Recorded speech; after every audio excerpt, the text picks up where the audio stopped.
አንድ ባለትዳር ወንድ ሚስቱን እንደሚወዳትና ሚስቱን እንደሚያከብራት ሚስቱን እንደሚያፈቅራት ለሷ እንደሚኖር የሚታወቀው አንድ ነገር ሲያደርግ መጀመሪያ ምን ሲያደርግ ጊዜ ሰጣት።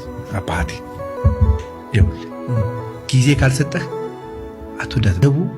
ጊዜ ስለምሰጣት ማለት ነው። የሆነ ነገር ስትፈልግ ቆይ አንዴ ወዴን አመመኝ ወዴን ቆረጠኝ አይባል ነገር የለም።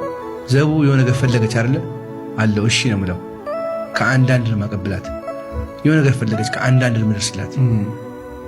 ያ ማለት ውስጧ እሱዬ እየተቀበረ የሚሄደው አንዴ ቆይ በእናትሽ ጠብቂ ምናምን ያ እሱዬን እያወጣው ሚስቱ ልትወልድ ስትል ኳስ የሚያይ ጀግና አለ እኮ። ጀግና ነው አባቴ።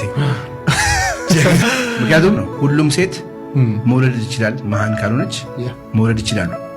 ግን ሁሉም ሴት እናት መሆን አይችልም። አባትም እንደዛው። አባትነት መመረጥ ነው።